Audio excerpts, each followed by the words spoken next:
tonight is Debi Chestnut. Debi is a spiritual medium, professional paranormal investigator, author, and lecturer. In the tradition of James Van Prow and John Edwards, she spent 30 years helping people connect with loved ones in the spiritual realm. She has the ability to see and talk to ghosts. She has been able to communicate with spirits since she was a child. She has nearly 20 years of experience as a ghost hunter and uses her unique talents to assist in investigations for those who are experiencing paranormal activity. She's an author. Her books are Is Your House Haunted? So You Want to Be a Ghost Hunter? Anchor Bay. And I believe her latest one is How to Clear Your Homes of Ghosts and Spirits. She resides on the shore of Lake St. Clair in eastern Michigan. Without any further delay, let's go ahead and get her on the line. Debi, good evening. Welcome to Fringe Radio. Hi, Pat. How are you? I am doing good. How are you? Fantastic. That flu bug stuff, as I was mentioning in the prior 2 hours, it's been going around like crazy, putting everybody down. It is. It's nasty, and, it's cold out here, so. How is it in northern Michigan? Now, you're in Harrison Township. Is that north of Detroit? It's about 20 miles north of Detroit on Lake St. Clair. Gotcha. When I was young, I'm a Chicago native, but when I was young, our family had a home down in Saugatuck, Michigan. Okay. And used to spend summers there quite a bit when I was growing up as a little kid, but never experienced up north except for going to Sault Ste. Marie and Mackinac Island. I think we did a trip one time. Beautiful country. It is. It Absolutely is very beautiful. pretty. So I gave a little bit of your bio. Why don't you give our listeners a little bit of the backstory? How did this all come to be for you, Deb? Well, when you see and talk to ghosts, it's just kind of natural you fall into ghost hunting, I guess. I actually started hunting when I was in college, and one of my psych professors was a parapsychologist. Mm-hmm. And he used to tell us about his ghost hunts and all that, and no one really knew what I could do. And he held up this picture of this house. And I just locked onto it, and before I could even stop myself, I just got up, I grabbed the picture, and I held onto it, told him everything there was to know about this house. Wow. Of course, I cleared the classroom, but he's like, oh, we have got to talk. And that's how I started hunting. So did you have ghostly encounters, or did you have encounters from a young age? I mean, is it something that came up while you were in school, or did things happen to you from an early start? My earliest memory is when I was 4. Okay. And in my great-aunt's house, no one used the second floor. It was used as storage. And there was a ghost up there named Nathaniel. And in my latest book, Stalking Shadows, I wrote about Nathaniel and how we became really good friends when I was a little girl. Wow. Yeah, we were playmates. Did Nathaniel search you out? No, I saw him when I went upstairs, and I'm like, hi, and he's hi. And he goes, you can see me? I said, yes. And I said, are you a ghost? And he said, yes. And I went, oh, that's good. And we just started talking, and we became friends. Kind of, do you want to call him an imaginary friend, or? No, he was quite real. Quite real. Quite real. He, in fact, when I got married years later, we got that house my aunt's house when we got married, mm-hmm. And Nathaniel was still there. And when I had kids and my son got a little older, I'd hear him talking to someone in his bedroom. And his bedroom was upstairs, and it was the room Nathaniel hung out in. And I'd go up there. I'd go, who are you talking to? And he'd go, oh, this man, Mom, but he disappears. When you come in the room, he doesn't want you to get mad. And I went, it's okay, Nathaniel. And then he showed himself again. Wow. And, I was older, and I'd learned a lot about the paranormal. And, it was time for him to go, so I called for some help on the other side, and eventually I got him to go into the light. And when we moved, a few years later, I was the last one in the house, and I went upstairs to make sure the movers had gotten everything, of course. And when I turned around, he was standing in the doorway, and I went, Nathaniel, and he went, hi, and I went, hi. And he went, went, "Thank you," and I said, "You're welcome." And that was it. Would he manifest himself in front of you? Yes. So it wasn't like it was, you could physically see this. Yeah, I could see him. My son could see him. You could hear him walking up and down stairs and through the rooms. And he was very fond of standing in front of this one window looking outside. And I told my husband was hanging shelves, and I said, "Don't hang them by the window. Nathaniel won't like it." And of course, he hung them by the window. And we went out of town for the weekend. No one had keys to our house. No one was in our house. And we came back, and the shelves were ripped out of the wall and thrown across the room. And he said, "What happened?" And I said, "Told you not to put the shelves there. Nathaniel didn't like it. He tore them out of the wall," and that's what he did. He wasn't happy with your decorating. That wasn't mine. I told my husband not to hang them there to begin with. Well, let me ask you this, Debbie. I mean,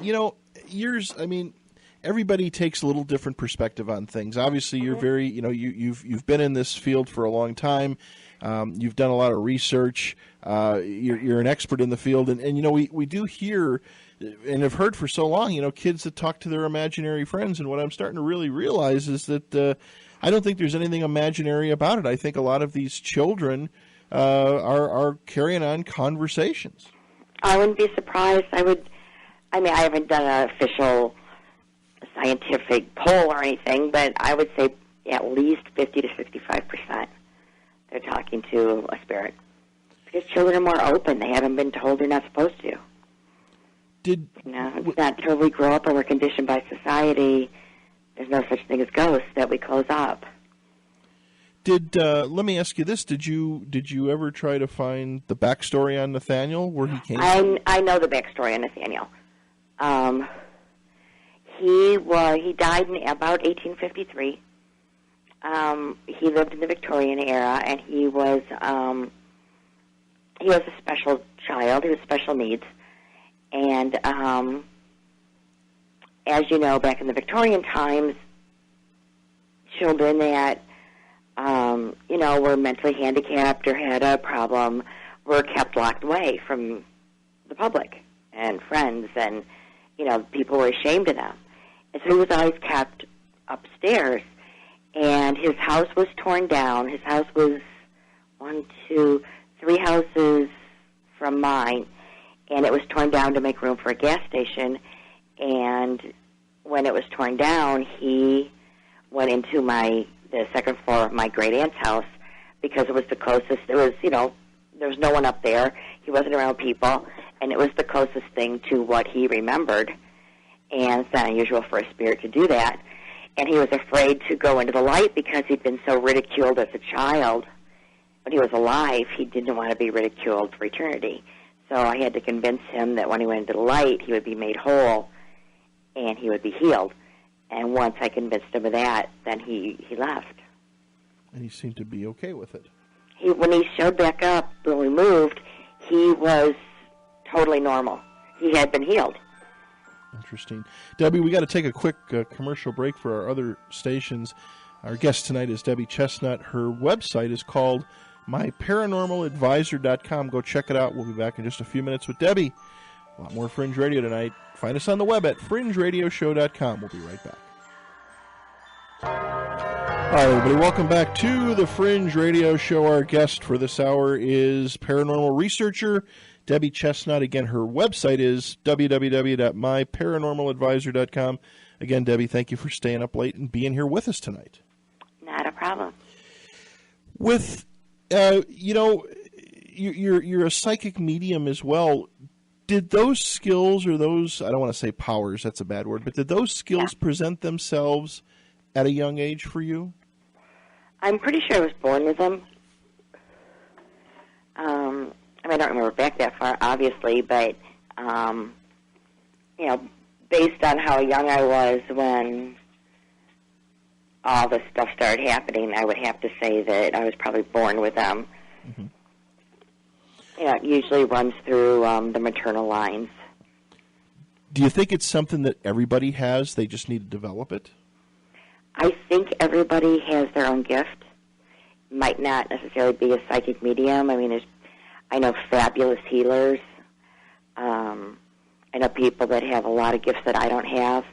I think everyone has their own gift. It's just you choose to open up to it and acknowledge it and train it and use it. Exactly. Well, and again, like I said, with the children, it seems that the kids, again, just looking back, kids with their imaginary friends, I think there's just so much more to it. And I think that when parents see kids at a young age talking to themselves, as long as it's not craziness, I would say that, let them be and not put them down and not let them make them think that they're crazy. I mean, that's society as a whole. That's what we tend to do if things are a little bit different. But as I get older, you run into more and more people that saw different things way back when. Yes, exactly. In my book, Is Your House Haunted?, I have a whole chapter devoted to how do you talk to your kids about ghosts. And I stress, this is very real for them. And by not paying attention and shutting them out, they feel isolated, they feel alone. It could open them up to a potential negative entity if that's what's hanging around them. And you really have to pay attention to your kid's quote-unquote imaginary friend. Do you, doing this kind of work and research and in writing your books, one thing that always comes up, and people, I get that question all the time. Matter of fact, I had some questions sent in tonight for you, and this one always comes up, and I'm sure you've heard it 1,000 times, is, demonic spirits and demonic possessions. Do you feel that there's something demonic there all the time, or is that a one in a very few or 1 in 100 type of thing, or 1 in a million? I don't think they're there all the time. I've been doing this 30 years. And if remember, I'm out actively looking for these things. All right, I'm putting myself in that. I'm going down that path. And in 30 years, I can honestly say I've run into 3 demonics. And one probably was an elemental. I don't even think one was a demonic. I think it was an elemental. The other 2 were definitely demonic. And that's, 1 every 10 years. Right. But remember, I'm out looking for it. Do you have a research group that you're part of, or do you have your own, or? Actually, I went to a ghost hunting team, Black River Paranormal. Okay. It was founded by a friend of mine, James Anderson, his brother, Andrew. And James is really into the science of it, the tools, the instruments, all that stuff. And I come in to see what else is there. And we have a researcher, and everything I say is taped or videotaped from the second I walk into a location to the second I walk out. And then our researcher goes through that tape, picks up on things I say, and tries to find historical data to back up what I've said. Anything we can't validate, I've said we don't use. Gotcha. Well, I might be right. We just can't validate it. We're not going to take that to our client. Right. Unless we can validate it with some historical document. It seems that more and more research teams, especially here in Utah, the ones that I've had an opportunity to have in the studio with us, is more and more are bringing on psychic mediums to help out. But it always seems it's usually post-investigation. They go in there, and I think that's what you're saying, go in there with the scientific side first, see what's really there, and then if it meets, you take it to the next level, you take it to the next level. We actually do it in tandem. Usually James goes into a location first to do the pre-interview. He'll take some pictures, do an EVP session, see what he picks up. A lot of times he picks up EVPs during the interview. And then the day of the hunt, I go in with the team. They're setting up all the equipment, and they're doing their thing, and I'm doing mine. So we actually, that way, if I'm there, and I usually walk through first, and I can say, okay, I need equipment here. I'm not feeling this room. I can kind of pick up the hot spots. Even though we cover the whole location, we know what places we need to focus on. And I think that's how psychic mediums can be used in investigations. It saves a lot of time. Of all your books that you've put out, the one I find interesting is So You Want to Be a Ghost Hunter. Because I think there's, first of all, and I've said this, probably listeners are saying, oh my God, we're going to hear it one more time. But I think I feel that most people that do paranormal research, it's not a hobby by any means. And I don't want to say it's a way of life, but my hat's off to those people like yourself and your team and all the teams out there that listen. You're doing somebody a favor. I mean, you're helping somebody out that's in need in one way, shape, or form. And sure, I'm sure there's some rogue ones out there that have interest in the science and stuff. But every ghost team that I've ever met, once you get past their politics of the different teams, see, we don't have that on our team. So yeah, that's out here. That I won't name names, but that seems to be a big thing. Well, it is here too. Don't get me wrong. People jumping from team to team, Yeah, but our team personally, we've been together a long time. We've had people come and go, but our core group, we've been together a long time, and probably 10 years, 15 years.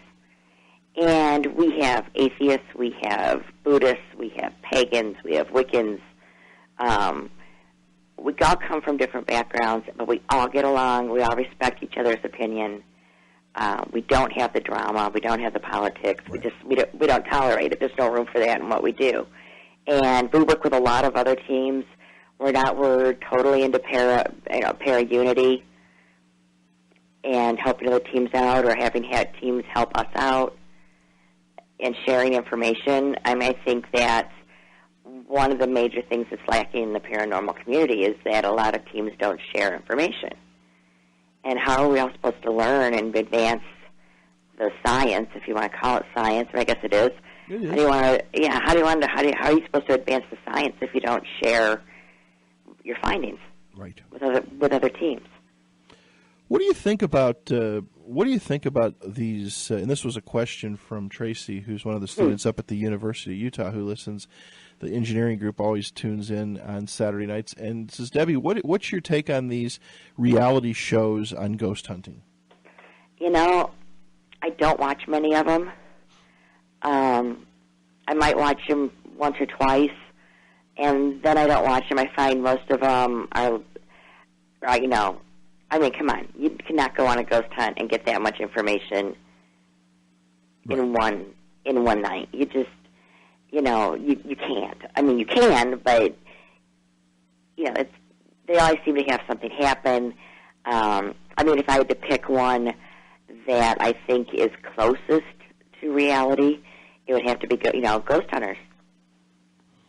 Yeah, well, and I can understand. I've never gone on a paranormal expedition or experience. I would really like to do it one of these days, to experience it, because I've been talking about it for so many years, but I've never done it. But from everybody that I've talked to said the same thing. It can be a very boring, long night, and if you were to put all that on film, probably after a show or two, most people would tune off. So, you got to throw a little bit of the Kardashian factor in. Yeah, I know you don't, you can be in a location for 8 to 10 hours, and you have to figure with all the cameras and all the recorders we personally have running, we have over 200 hours of tape and audio to review.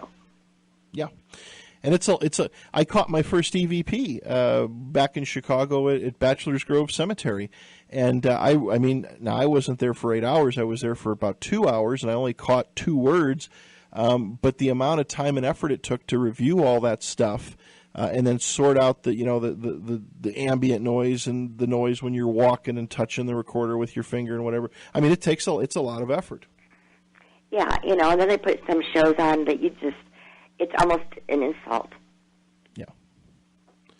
Yeah, it is. And I think for what it's worth, I think that it's some things to life. I think that it's kind of helped people, at least get somewhat educated, but I think a lot of them are just, sadly, I think a lot of them are just turning into nothing more than they're trying to become movie stars or some sort of reality TV. Yeah, I mean, but there for a while when it was just starting, when Ghost Hunters came along and a couple other shows, it at least got the topic into the mainstream. Right. And then, from there it just kind of went downhill. I mean, honestly, what was Ghost Bait all about, really? Did you ever see that? No. I think they only ran it for 2 shows. Was that the one where they tied the guy up? No, they took the client, who's scared to death already, Okay. put him in a room or wherever the most activity was, put a burlap bag over his head, and was allowing the fear to pull in whatever spirit was there. Seriously? It's like, where was legal on that? Yeah. You just don't do that with your clients. Clients are treated with respect, and you're there to protect them and help them, not use them as bait. Well, there was a matter of fact, I can't think of, I'm having a senior moment, but I can't think of, back a couple years ago, we had a couple of, they were part of History Channel. We had a couple of actors on the show, and I just can't remember their name, but the one show, and it did air, they only did 2 episodes. It was a ghost hunting show, and they took one of the actors, and they handcuffed him up, put him in a straitjacket, and they put him in this room at one of the, I don't know if it was one of the asylums out east or whatever, and they filmed him for 4 hours. Was that Extreme Paranormal? It might have been. No, they were on for more than 4 shows. And it was just, I don't remember who it was. I'd have to go through the archives and go through my notes. But he said he was ready to die. He was just scared to death. And that was going to be kind of the, every week that was going to be the premise. They would take one of the junior researchers and put him in a bad situation so that fear could be conveyed. That's not fair. It's not fair. Right. You know, I would never do that with one of my new investigators. You know, ghost hunting's not for everybody. Yeah. You know, it isn't. You have to learn how to control the fear, and if you can't control the fear, you shouldn't be ghost hunting. Exactly. What's your favorite book out of all the ones that you know? Stalking Shadows is the latest one. That's the one. Matter of fact, I got it from your publisher. I started paging through it, but I have to be honest, I have not read it. That just came out recently. And just in some talking points, what is that about? What's kind of give us, if you could, a little synopsis? It's kind of the stories. It actually is the stories of, or my favorite stories from my ghost hunting adventures over 30 years. Favorite places, weirdest experiences. Some of the weirdest experiences, not all of them. Just things I found fascinating, stories I thought were interesting, stories that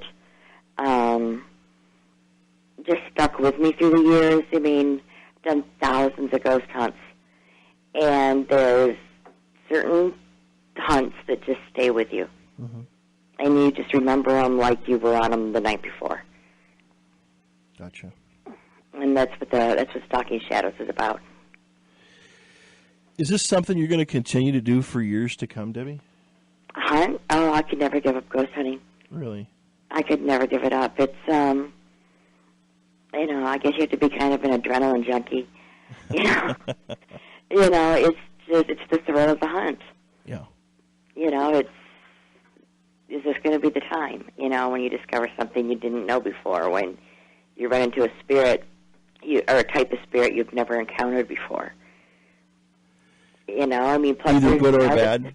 Either good or bad. I mean, there's a lot of people out there that need help, and as long as I'm able to, I'm gonna help them as many as I can. You know, one question I have for you, Debbie. One thing that I've found here in town when we've had the paranormal researchers in the studio, and we haven't really talked about it on the air all that much, but does your group tend to encounter lonely people? People that are just looking for that. That seems to be a little bit of a trend here, at least. I don't know about other cities. Not very often. Not very often. I mean, recently I had one. I think she was desperately lonely, and she just needed to feel special. But normally, no. Normally, it's not something we encounter. I mean, we encounter people who occasionally we encounter people who are upset when I tell them what's in their house and a demon. You know, I don't know why everyone thinks that anything is a demon, and they're upset when you tell them it's really not. They should be, like, dancing for joy. And that's what we encounter a lot. I mean, we had someone get really mad at us, but I said, you don't have a demon. You got a ghost. And they got angry. Really? Yeah, and I don't know what the fascination is with everyone wanting what's in their house to be a demonic, because, trust me, from personal experiences, that's the last thing you want. I wouldn't wish that on my worst enemy. Have you encountered some of those things through all I've your years? encountered two.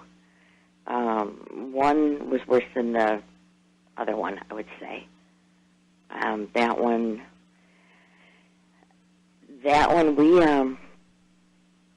we kind of chased each other for 5 years, on and off. Oh.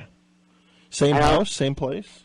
Same house, same place, empty house, big mansion, definitely a demonic. Would attack me at home. I mean, this thing would come at you. It would go after my friends. So this was something that it obviously didn't reside in one place. It resided in one place. I knew where its nest was, but they could travel. Don't be mistaken into thinking they can't travel, because they can travel wherever they want. If they're after one person, they're going to find them. They're going to find them. They're going to find them. Debi, we got to take a final commercial break for this hour. Our guest tonight, Debi Chestnut, author, lecturer, spiritual medium, and all-around paranormal person. Go check out her website at myparanormaladvisor.com. All right, everybody, welcome back to Fringe Radio. Our guest tonight, Debi Chestnut. Again, Debi, thank you for spending some time with us here. Well, it's fun. Thanks. These demonic guys, these demonic bad things, when you do encounter them, I have heard people on many occasions say that they can attach themselves to you, to items, and they can be very difficult to get rid of. They can, but one thing that distinguishes a demon from another spirit is that a demon has to be invited into your life. Like, let's say, for example, you're on a ghost hunt and you encounter a demon and you realize what it is and you leave. And you don't go back. You don't poke it with a stick to see what it does. You just say, okay, we're out of here, and you leave.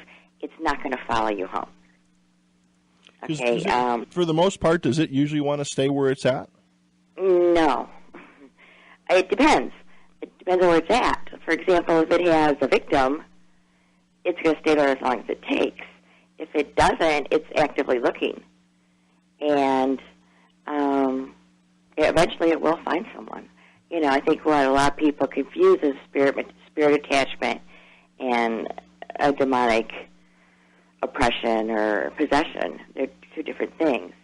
A spirit attachment is when a spirit of a formerly living person attaches to you, and they're going to suck your energy out. Eventually, you're going to become sick, and you're going to die. Okay, but it takes a long time. Demons aren't that patient.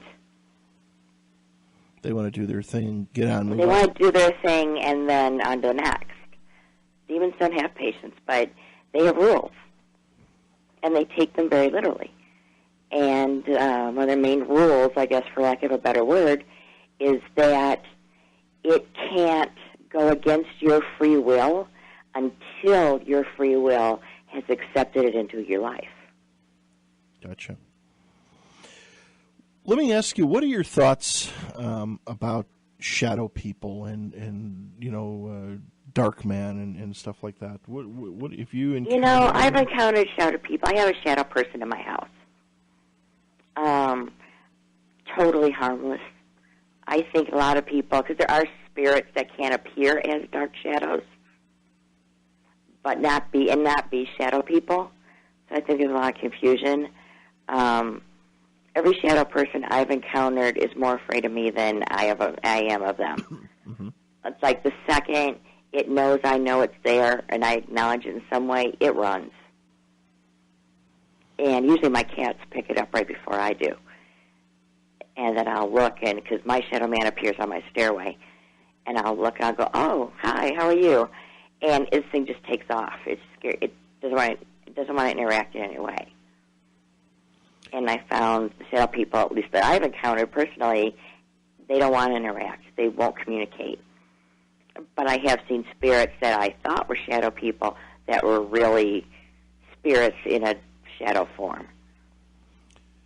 Do they? What do you think a shadow person is? Because I actually know. I know. Well, as you mentioned, you said you have something there. I know somebody here in town that has shadow people. They don't seem to cause any harm, but they go into their two daughters' bedroom periodically, and they interact somehow with the children, but yet the children won't talk about it. That's unusual. I've never heard of a shadow person really interacting with the living. Normally, they don't want to. I think of them more as watchers. And it's like they're observing. And when they're discovered, the ones I've run into, they want no part of that. They're gone. They come back, but for that moment, they're gone. The only things I've encountered I can't explain yet is in one cemetery. And, I broke my own cardinal rule, pay attention to what's around you at all times. And I was in there actually during the day doing some research, historical research on a case we were working on. I really wasn't paying attention. I wasn't even thinking about ghosts. And when I took a break, I kind of sat down and I looked around, and I noticed there were spirits in the form of shadows had me completely surrounded. They were about 20 feet away and had me completely surrounded. So that was a little creepy. It happens every time I go back to the cemetery. But they won't communicate. They don't run away when you walk toward them. They appear not to be causing harm, but yet they surround you. And it's a little unnerving, even for me. Ghost hunters get scared. Yeah. We just know how to push the fear down. Because with some entities, fear is the enemy, and if you show fear, they've got you. Have you ever, you or your team in all the years of doing this, I don't know what other term to put to you, but have you ever gotten in over your heads with something? Once.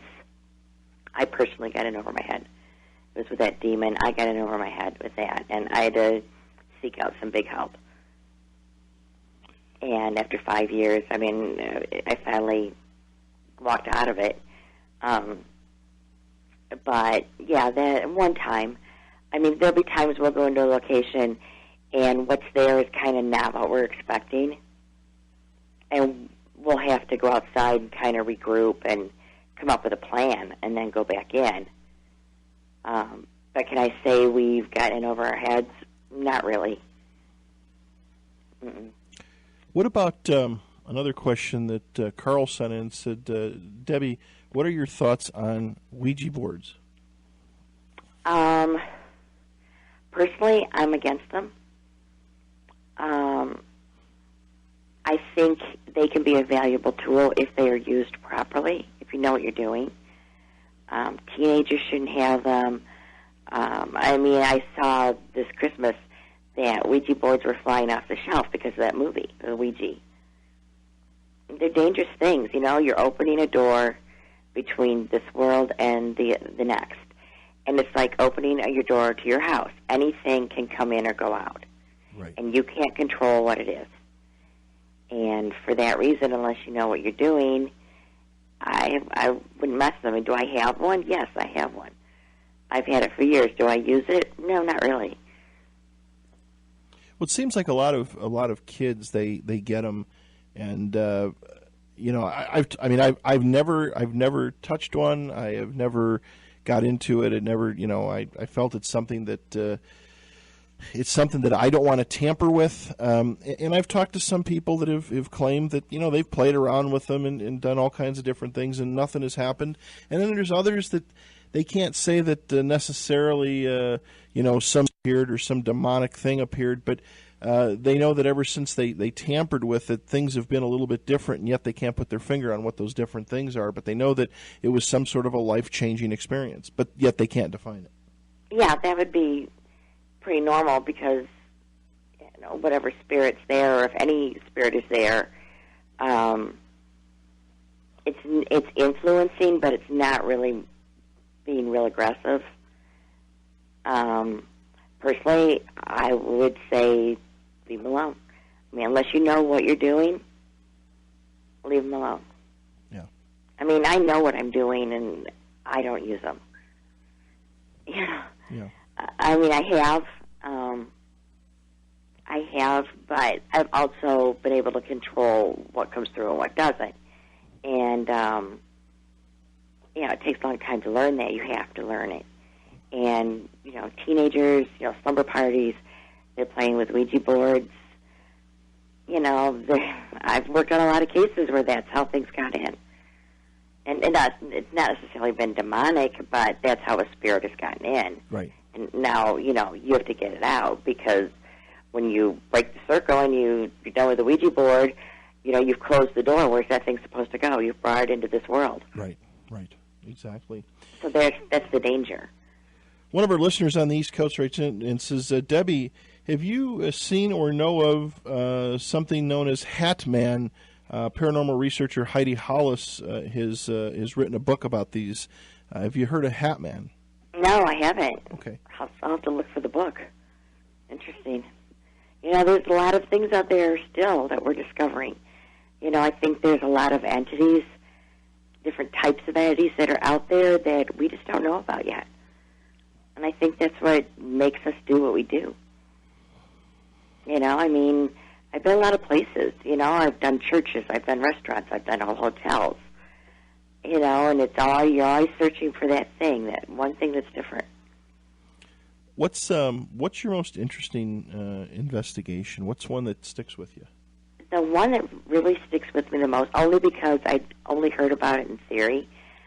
We had a case, and it's in Stalking Shadows. We had a spirit trapped in a mirror. Now, I know mirrors can be portals. Spirits can come in and out. But I heard in theory it's possible for a spirit to get trapped in a mirror. I'd never heard of one, and we were on this case, and nice young man, had a nice apartment, and things just in his room were like being thrown around. They were throwing off shelves. It would sound like a poltergeist. And we went in there, and there's this huge antique mirror, and it's on a stand. And I said, where'd this come from? And he's like, this used to be a antique store. The owner told me never to get rid of it. And so I'm kind of I'm communicating with the spirit, and I'm trying to figure out where he is. And James is videotaping me. Well, it's pretty boring to watch, like, someone there telepathically standing there communicating with a ghost, because not much is happening. Right. So I used a cross on a chain, and I pulled it out. We were doing, the yes and no thing. And when I got close to the mirror, the cross just, flew to the mirror, literally almost flew out of my hand. And I went, wait, are you in the mirror? And he said, yes. And I looked at James, and he looked at me, and I said, I need to talk to you in the other room. We went in the other room, and he's like, we got to get this guy out. And I'm like, okay.